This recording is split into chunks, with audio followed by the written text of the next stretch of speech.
Fala pessoal, bom dia. Vamos lá para mais um giro de mercado e hoje, dia 11 de outubro, quarta-feira, né? Vamos ver o que vai acontecer hoje, né? E os treasuries americanos continuam dando um tom otimismo, né? De otimismo nas bolsas globais. Ontem nós tivemos os treasuries já recuando bastante seus rendimentos, ainda mais pelas falas dos Fed Boys, que corroboraram com que o vice-presidente do Fed mencionou que o Federal Reserve pode não ter que subir assim as suas taxas de juros na próxima reunião, até mesmo para controlar a inflação. Então, isso foi visto com bons olhos, o mercado gostou e começaram a aumentar um pouco mais, ter um pouco mais de apetite ao risco nas bolsas. Então, nós vimos ontem as bolsas norte-americanas num bom humor. Hoje, pela manhã, a gente também já vê as bolsas asiáticas ali no campo positivo, na sua totalidade no campo positivo, e as bolsas na Europa eles começaram no campo negativo e agora já reduziram um pouco mais as suas perdas, beleza? Isso a gente já vai comentar, mas antes de mais nada, eu vou me apresentar para você que está chegando agora. Quem vos fala sou eu, Vinícius Vilas Boas, assessor de investimento da XP Investimentos e sócio do escritório Cashwise. Se você ainda não tem conta na XP, aqui na descrição do vídeo tem o link de abertura de conta, não paga nada, não tem taxa de manutenção. E assim que aparecer na base de dados, a gente vai marcar uma conversa para eu entender o seu perfil de investidor, o seu momento de vida e o seu objetivo futuro, né? Se é construção patrimonial ou proteção patrimonial, para que a gente possa elaborar assim a sua estratégia, beleza? E não deixe de dar aquele like, se inscrever, ativar o sininho de notificação, compartilhar esse vídeo com os seus amigos, porque isso me ajuda a levar esse conteúdo a mais pessoas aqui dentro do YouTube, certo? Começamos pequenininho e hoje a gente já está aí, basicamente aí já com centenas de pessoas aqui inscritas, né, no nosso canal, então isso é bem positivo, beleza? Bom, aqui é um Morning Call com fatos e dados sem viés. Qualquer ativo que eu mencionar aqui não tem nenhum tipo de recomendação, nem de compra e nem de venda. Sempre antes de fazer qualquer tipo de movimentação na sua carteira, não deixe de conversar com o seu assessor, beleza? Bom, olhando aqui o mercado, né? Nós temos Ásia e Pacífico, né, majoritariamente ali no campo positivo. Isso muito impactado com o bom humor vindo lá dos Estados Unidos, né? Esse bom humor ele é muito impactado pelas falas doves, né, dos Fed Boys. A galera do Fed veio muito mais tranquila nessas falas, né, começando ali com seu vice-presidente, que acabou mencionando que o Fed pode não ter que subir assim as suas taxas e depois todo mundo veio corroborando com essas falas. Então isso foi visto com bons olhos, o rendimento dos treasuries começam a reduzir e o apetite ao risco começa a aumentar, certo? Então a curva de juros, conforme eu venho mencionando a vocês, ela tem uma participação muito grande na precificação e no comportamento dos investidores dentro do mercado financeiro, ainda mais nos ativos de renda variável. Então, se os juros começam a vir para cima, a bolsa, obviamente, começa a vir um pouco mais para baixo, né? Os ativos começam a ficar um pouco mais caros, né? E o contrário também é verdadeiro. Beleza? Bom, outro ponto que acabou impactando muito ali nos mercados asiáticos foi que a China lançou um pacote, né? Mencionou sobre um pacote, um apoio fiscal, onde vai ser um pacote bilionário muito impactado no setor de infraestrutura. Ou seja, o compromisso que a China tem em alcançar em bater o seu crescimento, a sua meta de crescimento de 5% no ano, ela vai buscar fazer movimentos. Isso também anima muito os mercados asiáticos e, consequentemente, isso acaba refletindo aqui no nosso Balvão da Massa. Ontem já foi um dos pontos que acabou impactando bastante. Olhando a Europa estava ali meio que mista, né? Mas muitos índices ali no campo negativo, e depois começou a reduzir essas perdas. Hoje, agora, no momento, a gente já vê muito mais índice no campo positivo, né? Ainda hoje temos ali a ata do FONC, nós temos também o PPI norte-americano e amanhã tem CPI norte-americano, tem inflação norte-americana. Então, muita cautela também com esse otimismo todo, certo? Porém, quando a gente olha lá na Alemanha, que é a maior economia da zona do euro, nós temos aí a inflação desacelerando, né? A inflação foi para 4,5%, a anterior foi 6,1%. Isso anima também os mercados, ou seja, o aperto monetário que o BCE vem fazendo está sendo sentido agora pela economia e pela inflação. Então, isso é positivo, certo? Então, o ânimo começa a aumentar. Então, a gente olhando ali o estresse no rendimento dos créditos americanos se acalmando. Inflação na zona do euro se abrandando também, ainda mais com a Alemanha. A China buscando seu crescimento, ampliando seus investimentos nas suas políticas fiscais. E aqui no Brasilzão, se a gente tiver uma inflação mais controlada, continuando esse ciclo de corte, a gente tende a ter aí um Ibovão aí para cima, né? Então, vamos analisar fatos e dados sem muita euforia, certo? Dinheiro com euforia não combina. Bom, hoje lá nos Estados Unidos, os futuros americanos tendenciando ali uma abertura no campo positivo, os treasuries americanos estão com rendimento, né, negativo, né? Então está recuando ali, então a cotação dos títulos começa a subir. Hoje tem leilão também do Tesouro Norte-Americano e a gente vê aí também o índice dólar neutro, né, 0,05% ali de queda, mesmo estando levemente positivo aí entre na frente o euro, ien, libra, o dólar canadense, enfim. Show? Vamos olhar aqui agora o nosso Brasilzão, né, que é o que importa para a gente. Vamos olhar aqui o nosso Ibovão da Massa. Hoje está sendo bem rapidinho. Deixa eu ajeitar aqui tudo. E foi. Pronto. Vamos lá. Nosso Ibovespa, nosso querido Ibovespa, subindo aí 1,37%. Acabou fechando ali aos 116.700 pontos. Bem positivo. Está ali basicamente naquela zona ali de resistência, uma leve resistência dentro desse caixote ali, que são os 117 mil pontos. Vamos ver como vai se comportar hoje, como vai se comportar o nosso Ibovão da Massa hoje, mas tudo mostra que foi feito um fundo, né? Aqui está no diário, foi feito um fundo e está buscando a ponta alta do caixote. Vamos ver se o cenário lá fora vai tirar a gente dessa consolidação que nós estávamos aqui, né? Entre os 114 mil pontos e os 119 mil pontos, né? Tirando a gente do caixote, tende a buscar aqui os 120 mil pontos. Vamos ver se isso vai ocorrer, né? Trazer aqui para o semanal, que é como a gente vem sempre analisando, beleza? No diário, só olhar aqui uma coisa bem interessante. No diário, quando a gente olha, a média móvel de 10 períodos, ela já está inclinando para cima, né? Buscando o quê? Cortar, né? Cruzar a média móvel de 20 períodos para cima. Cruzando, mostra uma reversão de tendência. No semanal, a gente ainda vê aqui a média móvel de 10 períodos cruzada aqui para baixo. Não tem ainda essa inclinação. Essa inclinação só deve vir quando o fechamento ficar acima da média móvel de 20 períodos. Ou seja, ganhando aqui os 117.500 pontos, pode ser que a média móvel de 10 períodos comece a se inclinar um pouco mais para cima, né? Para buscar ali os 120, os 119, 120 mil pontos. Vamos acompanhar como vai se comportar, né? Mas nesse primeiro momento, a gente vai ver ali até mesmo as médias móveis um pouco mais horizontais, né? Lateralizadas. Então, vai ter esse comportamento aqui. Vamos acompanhar como o mercado vai se comportar com isso, certo?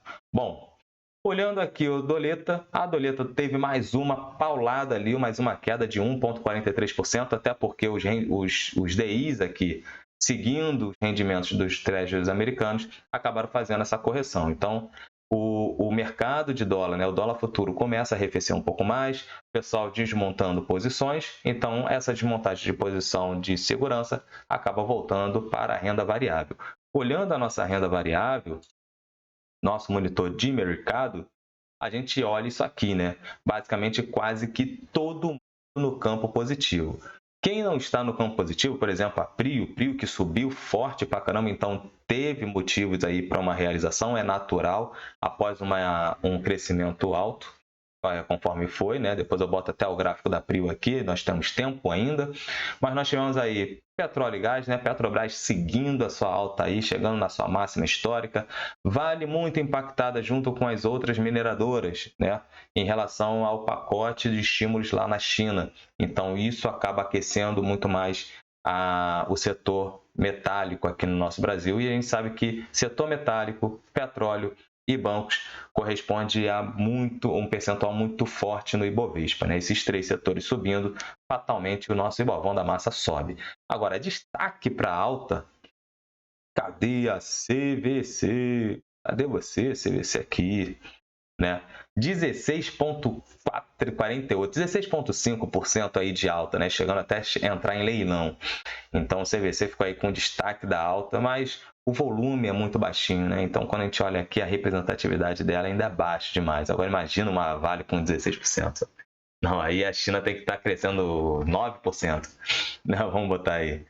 E construindo pra caramba lá dentro. Bom, agora no setor financeiro, o que teve aí de queda foi o nosso querido Banco do Brasil, que também ao longo dessa semana teve uma alta, né? De sexta-feira para cá tivemos uma alta interessante. O Itaúzão da Massa também ficando ali basicamente neutro, 0,11% de queda. O Banco do Brasil com 0,16% de queda. Vamos avaliar como é que o mercado vai se comportar hoje. Hoje a tendência ainda é de um risco on, né? A galera ainda tomando um pouco mais de risco. Aqui na curva de juros a gente já vê uma correção dos DIs, né? Em 100% aí da curva. Todo mundo ali, né? Os DIs, eles recuando um pouco mais. Vamos entender como será essa... Deixa eu botar a PRIO aqui para vocês. Como será esse comportamento, né?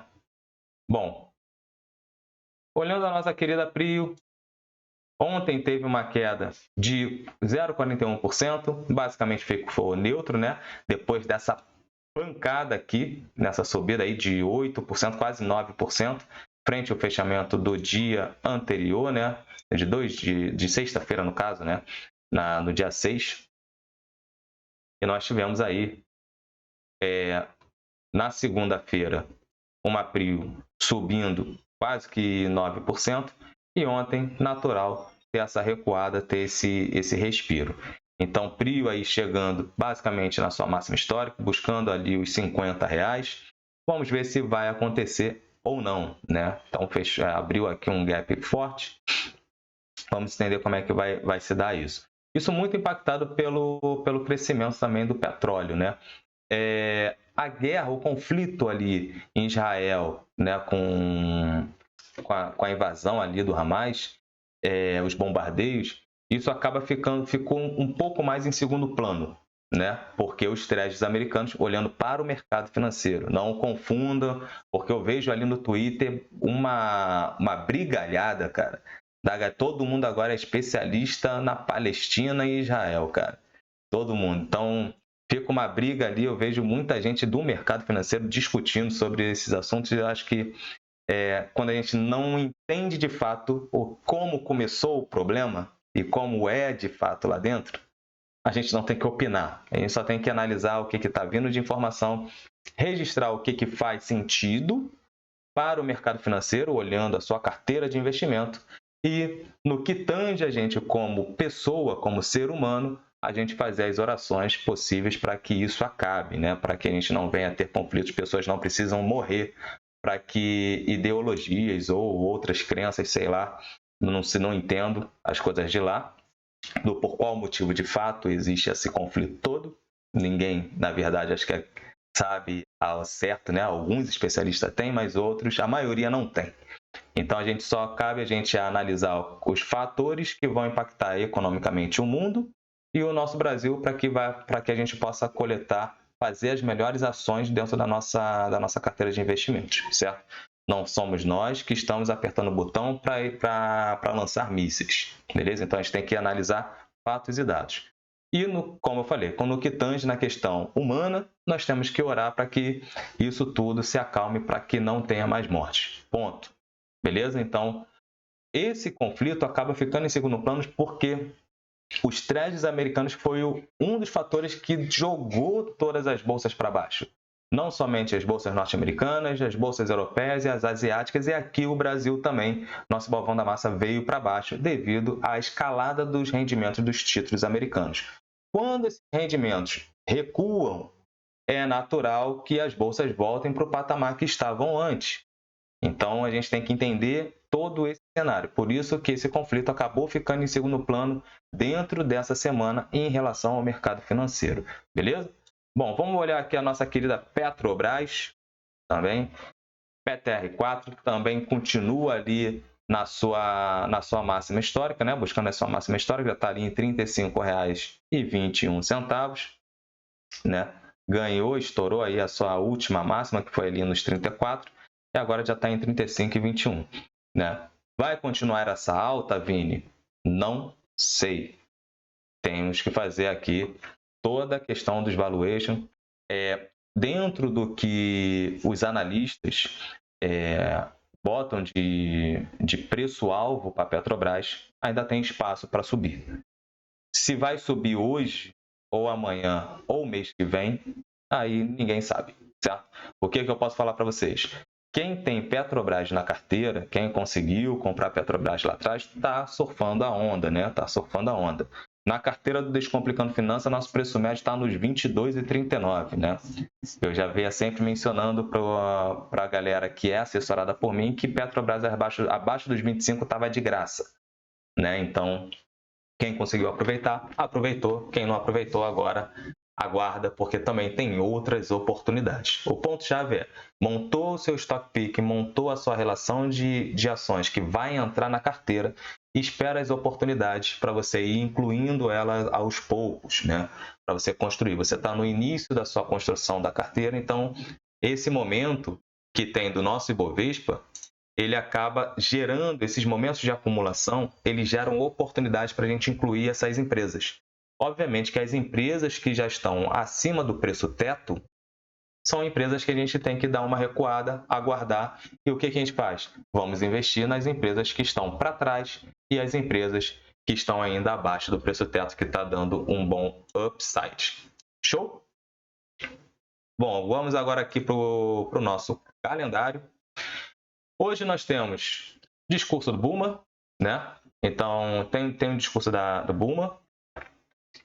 Temos também hoje, né, os juros da hipoteca de 30 anos, lá nos Estados Unidos. Temos o nosso IPCA aqui no Brasil, temos a nossa inflação. Vamos entender como é que vai ser. O consenso diz que vai ter aí uma elevação para 5,27%. Vini, se vier abaixo dos 5,27%, é positivo, né? É positivo. Mostra que o Banco Central tem espaço sim para manter a sua política de corte, que são de 50 base points. Então isso acaba animando muito os mercados por aqui, beleza? A leitura anterior foi 4,6%. Show? Nós temos também o núcleo do PPI, que é a inflação ao produtor norte-americano. Lembrando que a inflação ao produtor, isso acaba num segundo plano gerando a inflação ao consumidor, porque vira preço. O custo da matéria-prima na transformação vira preço para o varejo, que o custo aumentando automaticamente reverte isso no preço ao consumidor. Então, quem paga a conta é sempre o consumidor, certo? Amanhã tem o CPI norte-americano, então muita gente vai ficar olhando, né, a questão do PPI hoje, mas aguardando de olho no CPI amanhã, beleza? Porém, hoje nós temos ali mais o Bosque falando. O Bosque fala hoje novamente, né, ali às 3h15. E às 3 horas, a 1h15, desculpa, e às 3 horas nós temos a ata da política monetária do FONC, né? O que está na ata que não ficou tão claro no discurso? Sempre lembrem disso, certo? A gente sempre, depois que o Powell menciona, né, não só o Powell, mas todos os presidentes do Banco Central, de bancos centrais, eles acabam mencionando qual será a taxa de juros, qual foi a decisão do comitê, eles acabam dando o discurso do que levou eles a tomar essa decisão, beleza? Porém, a ata traz muita coisa que no discurso não fica tão claro assim, ainda mais naquela dinâmica de perguntas e respostas ali que os jornalistas acabam fazendo. Alguns jornalistas fazem boas perguntas, fazendo com que extraindo mais informação do presidente em si, que está ali discursando, mas outros jornalistas são muito enviesados e falam muita besteiras e acabam atrapalhando até mesmo a reunião, o discurso. Beleza? Então, vamos acompanhar como vai ser essa ata, a leitura dessa ata, porque isso pode sim movimentar o mercado também. Beleza? E logo em seguida nós temos ali petróleo bruto, né? Estoque de petróleo bruto, API, que vai fazer preço ainda mais com esses conflitos ali em Israel. Beleza? Bom, recados foram dados. Esses são os recados de hoje. Muita atenção com o capital de vocês. Tem bastante coisa barata ainda na bolsa, tem muitas oportunidades. Não deixem de avaliar a estratégia de vocês junto com seus assessores. Se você montou uma estratégia, não fique com medo quando a bolsa cai, quando a bolsa despenca, certo? Quando a bolsa despenca, ela gera oportunidades. Você do longo prazo, você tem que estar muito atento a isso. Porque muita gente acaba falando, se naquela época do Covid que caiu aquilo tudo, se eu tivesse dinheiro eu compraria muita coisa. Será que compraria mesmo ou você estaria cagado, né, de medo de comprar? Porque achava que o mundo ia acabar ali no Covid. Da mesma maneira que o pessoal fala, pô, se eu tivesse comprado Petrobras lá aos R$5 hoje, eu estaria bem pra caramba. Será? Ou se chegasse a 8 a 10 reais, você já não teria liquidado tudo, realizado o seu lucro. Então, muito cuidado quando a gente olha o para trás, certo? O para trás é só para a gente ter uma referência de preço do que aconteceu e mostrar que quando ocorrer novamente, e a gente participou muito disso durante esse intervalo de 2021 até agora, né, com a Bolsa batendo ali nos 98 mil pontos, nos 100 mil pontos, e eu vi muita gente que falava que compraria muito no Covid e nessa época não comprando, achando que chegaria lá novamente. Então, muito cuidado com isso. Siga sempre a sua estratégia, o seu plano, beleza? A disciplina e a paciência faz muita diferença no longo prazo. Show? A galera do curto prazo tem volatilidade, mas a volatilidade já é menor do que tínhamos na semana passada, né? A primeira e a última semana geralmente comportam ali os principais indicadores, certo? Os principais indicadores aí são comportados nessas 2 semanas, a primeira e a segunda. Então tem muito mais volume, né, negociado, até porque o pessoal está montando posição e desmontando posição. Show? Então, forte abraço, pessoal. Até amanhã com mais giro de mercado. Valeu!